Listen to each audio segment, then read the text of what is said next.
and reviewing Saturday. Again, very grateful to get the victory. It's good to be sitting there at 1-0. With that being said, we know there's a lot of work to be done. I feel like there's a lot of elements of that game that I was very pleased with, things that we worked very hard in the offseason. You know, we talked about toughness and improving the lines of scrimmage. Definitely felt that Saturday and watched the film, felt the same way. You know, we definitely improved. Ran the ball for 225 yards and limited them to 60, so that was important. The discipline aspect, you know, penalties, really improved there. Didn't get off to a good start. The one and only offensive penalty we had was the first play of the game, but reined it in after that. Did not have another offensive penalty the rest of the game. I thought our operation was very smooth. We worked very hard throughout the summer just with the operation, just the signals, the cadence. You know, we went on two several times. We got a big jump late in the game by them. You know, so our cadence was very good and the discipline was good. We were very effective on short yardage. Again, point of emphasis that we fell short a year ago. So it was good to get those things improved. You know, we know ball security is an issue. You know, things we got to improve on was the ball security. You know, I felt like explosive plays. We tried to push the ball down the field. I think we, you know, took 5 shots and didn't convert on any of those. You know, that's something we have to improve on. You know we need to create some explosive plays.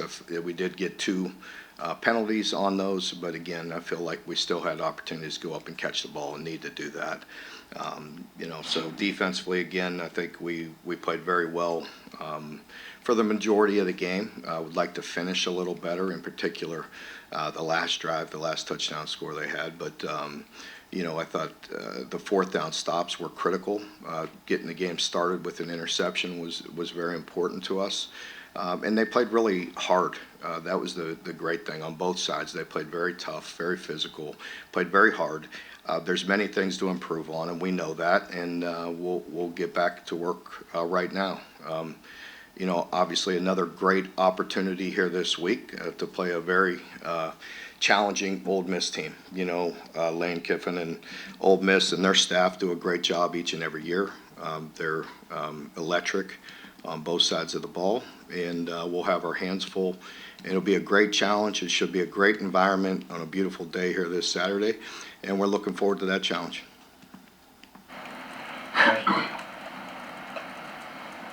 Mark, when you evaluated Zach's play from the first game on film, what did you see? You know, it felt, you know, very, you know, I think Saturday felt frustrating to a lot of people. I think if you just look at it offensively, and, you know, we get started with a decent drive, stalls out, you know, the big catch gets called back, we get a touchdown drive. The next 3 possessions really got us off track. I mean, it just was frustrating, I'm sure, to Zach, to our team, and certainly to us and the fans. I mean, we go, whatever the order is, it's, you know, interception, safety, fumble. You know, and that sequence just took us completely out of rhythm, you know, and that'll do that. That's 3 wasted possessions right there. And then I think Zach was really pressing. I think, you know, it didn't, you know, you watch the film and he did some good things. He put the ball in some places that we need to convert. You know, and then there were some that he missed, you know, in some decisions that I'm sure he's going to look at this tape and want over.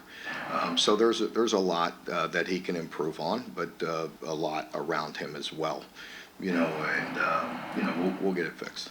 There more Go ahead, let him elaborate a little bit. So much about how Cutter played so well in that second scrimmage and was coming along in camp.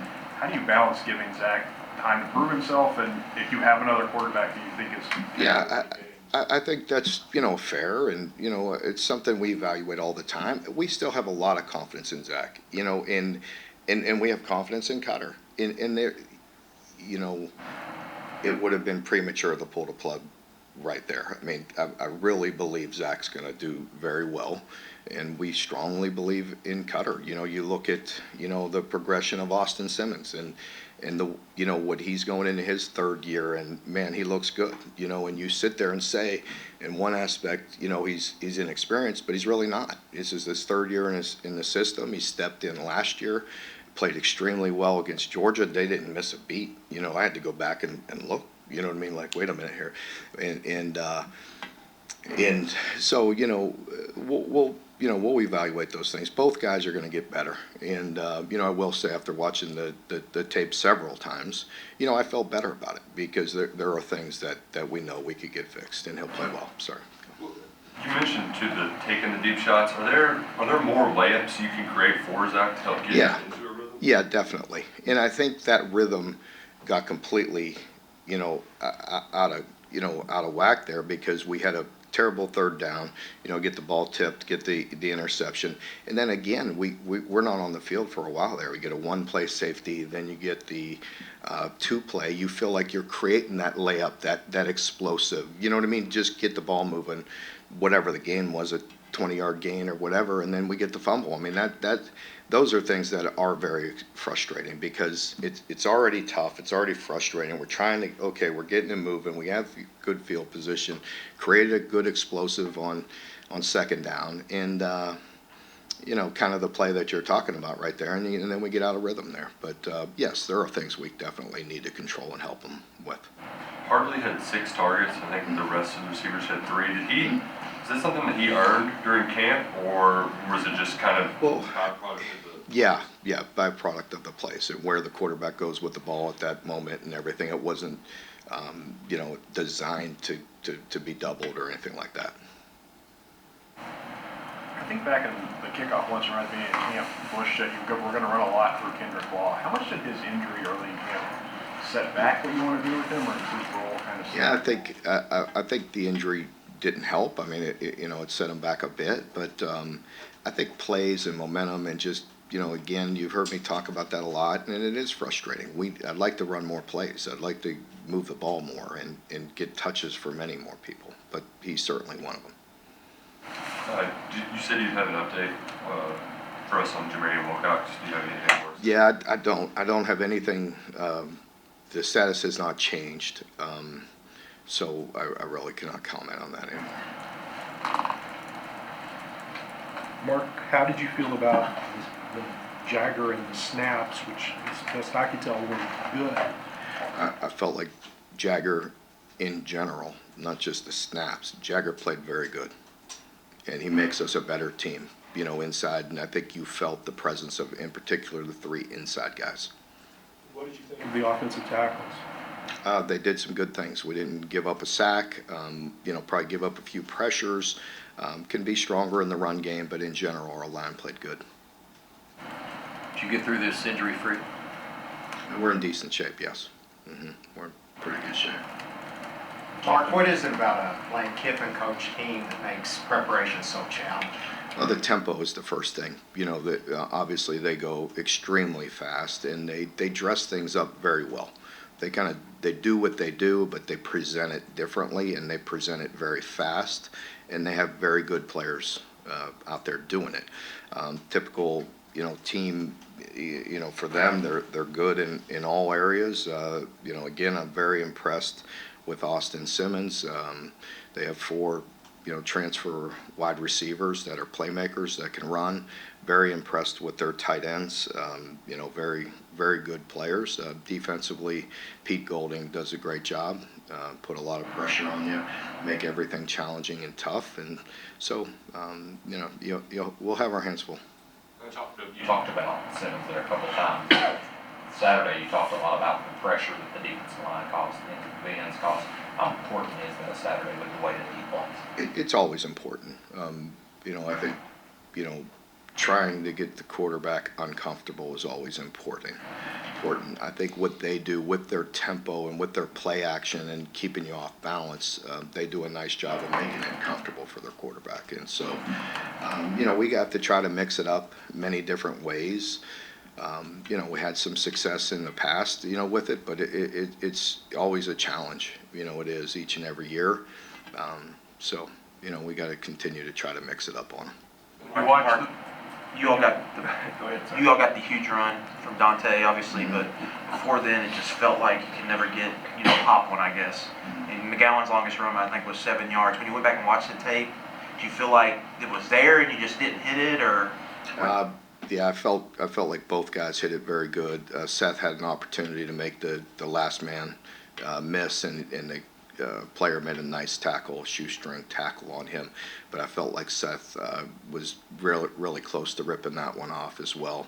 And I felt like we leaned on him all day. Very effective runs. I don't have that stat in front of me, but I don't think we had any negative yardage runs, and we were pushing it for 4 or 5 yards a crack, and that hopefully we'll continue that, because we'd like to try to keep people off balance that way. But I thought both backs ran very well. Alex Safari had a great game. Was it even better and more impressive when you watched the video? Yeah, it was quite impressive. I thought he played extremely well. And, you've heard me talk about it through the preseason. He's been very consistent, and the guy that makes plays and is in the right spot. And, I think he had 9 solos and however many assists, and the critical 4th down stop early in the game. So he played very well. You mixed in a lot of guys on the defensive side of the ball early in the game and throughout. Were you pleased with kind of what you got from the depth? I was, and you heard me say it going into the game, as we talked about the duration of this season and how long it is, and the physical nature of our schedule, that we have to continue to play a lot of guys and bring them along and develop them. And we kind of took there's some plays in there that we'd like to have over as well, in particular at linebacker, and some plays that experience matters. And one of the late drives, we kind of gave up an explosive with some inexperience, and things that we had coached and went over and emphasized throughout camp, and gave up a big play that kind of got them going off the goal line that hurt us. But those are the things that we knew going into it, that we have to understand and accept that some of these young guys are going to make some mistakes. We have to be good enough to overcome them and win anyway, and continue to develop them, and that's what we're going to continue to do. Mark, when we were here for the preseason media day, Bush said that if he had last season back, he thinks that Brock ran too much early in the season. Zach was credited with 10 carries Saturday. What was your comfort level how many times you thought he watched the game? Yeah, I think some of that is dictated about what the defense is doing and what they're taking away. And with Zach, I think effective runs and then being smart is important. And big runs are different as well. The design quarterback runs, they're going to get hit and be physical inside the tackle box there, and sometimes on the perimeter on reads, they have no choice but to pull it. Mark, what is your relationship with Lane? It's interesting, you guys have gone against each other 3 times, and every game has been sort of an epic, gone to the last minute or to overtime. Yeah, I have a lot of respect for Lane. We communicate, and he's a very likable person, very good coach. Even, when I wouldn't say our relationship was close, but we go back many years, back to my days at Arizona, and him at USC in those days. So, he's always been a great offensive mind, and I have a lot of respect for him and his family, his father, and, brothers, and, everybody. And so, great family, very good coach, and he's done a great job. When you guys were in Destin, did he say, I still can't believe he went for that 4th down? Maybe. Yeah, maybe. Yeah. I know you're not one to look back, right? Each year's a new team, but that was the sort of tentpole win of last year. Do you? That was what? Last year's win at Ole Miss. Yeah. Do you try to use that at all going into this week's game? You've heard me for 13 years say, last year was last year, this year is this year, and that's always the answer, because it's true. I've been on both sides of it, right? I go back to the 1,000 questions I get for losing to Florida for 31 years or whatever it was, you know what I mean? And so that one was a little bit obnoxious, but outside of that, this, like, that one was hard to get around. I said it because the buildup was real at that point. But with year to year, no, it's not easy to put last year in the rearview mirror. I mean, that's what we all do, and it is what it is. I mean, you always learn, from past games, good or bad. And but as coaches, for the most part, we always look at last year's game and previous games to see the mistakes we made and how do we improve on those. You guys are playing the only inter-SEC game this week, and it's early in the season. How important is the environment that's going to be out there Saturday with the fans and what they bring for you guys Saturday? Yeah, I definitely think it's going to be important. Again, I don't, even though we've moved on, I understand what happened last year, and I want the excitement to be there. And I meant to mention that Saturday, how much, I felt like it was a great environment Saturday, especially early. I wish we'd have done a better job to keep that excitement up there. Even on our sidelines, I'll be honest with you, like it was deflating, those possessions. And we can't afford to do that. And that kind of took some of the air out of the stadium. So we apologize to the fans for that, because we felt like they were there and teed up and ready to go and supporting us. And, we could have done a better job there. And I'm sure it's going to be a great environment Saturday. Mark, I don't want to keep focusing on Coach Kiffin, but word has it that he's still pretty upset that you knocked him out of the college football playoffs last year. Any fear that he's going to come in here and run up the score on you? Ole Miss tries to score every time they touch the ball, no matter who they're playing. That's not going to change with Lane. You know what I mean? So it's your job to stop them. Mark, what was the final decision to move Alex inside? What was the final factor that you said, like, this is his home, and it seemed to have paid off? Yeah, I think, we just looked at it, and, as I mentioned, I think it's a unique story that, first of all, going back to his high school days, that he thought he was going to go play soccer, and then he transitioned to American football there, and we recruited him. I remember recruiting him, and I'm like, no, I'm not going to rule out corner. You know what I mean? We felt safety, but I said I'm not going to rule out corner because I like big corners, and and then right away we felt like he was a safety, and then he moved to the outside backer or the hybrid position there for a while, and then inside. And I was really pleased. As I said, I felt like he made that transition very well last year. I don't think that was really talked about enough, how he moved inside and played so well a year ago. And this is one game, but he certainly took another step. Humphrey Grace had to come out of that game. Mm-hmm. We'll see. He's day to day. He got a little lower body, little ankle, but we'll see. Where's that? Mark, it seemed like Teron Nichols got in there a lot there. It seemed like 3 or 4 possessions in a row. He was just him out there on the corner spot. What did you expect from him? And is that going to be a thing maybe with him and DJ, maybe even JQ? He's going to. Teron's we look at him as a starter. He's, we rotate those 3 corners, and we do in practice. We do all the time. I mean, he's, we're going to need, 3+, and so he's a guy we have a lot of confidence in. I think it was 2016 when you had Vinny and Boom in the backfield. Most years you've been one guy, but what are the benefits when you have kind of 2 co-starters? Yeah, I think it's important throughout the game. I think we all have seen where a running back can get in a groove, and you want to let him play. But I think it's just important for the duration of the season. It's very rare that a running back in this league can take that kind of punishment with getting every rep for an entire season. I think if you asked every coach in our every coach in general, they're going to want multiple guys, certainly at that position. And so I think it's important. It's good. We really believe in those 2 guys, and they both. I think a lot of people just think that Dante's a big guy and run inside, and you saw that his speed. Saturday, and conversely, Seth is a guy that ran very good between the tackles, got some tough yards, and he's also special out of the backfield and can make some people miss.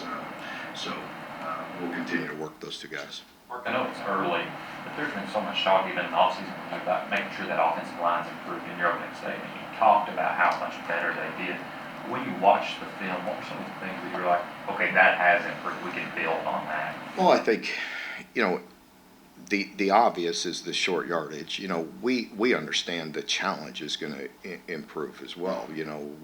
We place play a front this week and a team this week that is very disruptive, very big and strong, both in the run and in our protections. We're going to be challenged at much more this week. And so, with what, Pete does defensively, he's going to create problems with pressure. He's going to, and also just challenge it with the 4 down, so we'll have our hands full, and we just have to improve ourselves. We were better at running the ball. You have seen us play the MAC teams in the past and struggle running the ball, and that was an improvement this week. And I thought the short yardage was an improvement as well. Mark, how discussed the season is just so important to be able to defend home turf. And the fact that y'all lost 7 straight SEC games here at Kroger Field, just in that sense, how important is Saturday? In that sense, again, not to diminish any of that, but I don't even think about that. It's what do we have to do this week? I think we all understand that. The focus is on this week, this game. Mark, what did you see on the tape from David Goose? Played very hard, very, very good football player, and will continue to help us out. I like the way he plays. He's a physical guy, plays hard, great energy. It looked like you were able to get penetration, not blitzing, with just We were more disruptive with the D linemen. Yeah, it was good, and we rotated. We played 6 defensive linemen, so that was good. Got to ask you about special teams. What are your thoughts? Yeah, felt like, again, an area that played very well. I think, we all want to start really fast and play really well in all phases. We've been waiting and talking for a long time, and, we had some possessions that I wish we'd had over and all that. But you look at, 2 phases of it. Defensively, I felt like we played a very good game against a very talented offense. You're going to see that offense make some hay throughout this year. We talked about the quarterback going into the game and have a ton of respect for him. And then, in special teams, we played extremely well again. It felt like we kicked the ball very, very good. The guys covered well. We had an opportunity to create some explosives there that we'll continue to work at, but very solid and very good, and that's a good thing. You mentioned it after the game, and so did Bush, but the whole biggest improvements from week 1 to week 2. Why do you think that's become the percent? Why do you think that can be the case? Well, number one, I think just in general, the build-up and the lead-up to week 1, some people handle it different than others. I think, players, as much as I constantly try to preach it and talk about it and everything, I think that's very real. You have a lot of new players, coming here playing for the first time wearing the blue and white. They want to play well, including the quarterback. I felt like he was very amped up and, and anxious, like all of us probably were. We've admitted that, and you try to handle it the same way, and you really, I felt like in this aspect the team handled it very well. Kind of primary responsibility, secondary. In particular on the defensive side, sometimes guys try to do too much. There's new plays. There's a new, so you know what I mean? That, like, even when we're practicing scout team or offenses simulating Toledo, it's different. It's different when they present it, the way they play and all that. So, I think there's many different reasons why you can make a big jump. Now, I also believe in this team, the way they take coaching and the way they take criticism and look at, try to get their mistakes corrected. And, I have no reason to believe that our team won't handle it that way. They have to look at the tape here when we get together and take the coaching, take the criticism, look at the good and look at the bad and look at the, plays that are inexcusable. And we got to try to get them fixed. Mark, we always enjoy talking to you. What went into the decision to not do the Thursday afternoon? I simply said there's not much more to say, and I told him to ask you. And I don't think anybody here wanted to do it either. So unless you and I want to have a conversation, okay? I'm available Monday. I'm available Wednesday on the conference call. And Thursday, I think everybody, quite honestly, y'all didn't know what to ask, and I didn't know what to say. It was like, okay, we had a good week, time to go play ball. That's what went into it. One other thing, Oscar Combs was in the press box for the first time since before COVID. He means so much to the program. Did you get a chance to talk to him? And do you feel extra pressure? He's going to be here, I think, in the Ole Miss game, too. No, good. I didn't know, and I did not know. Of course, I think we're in different places, but I wish him all the best. That's for sure. All right, folks, thank you very much. Yeah.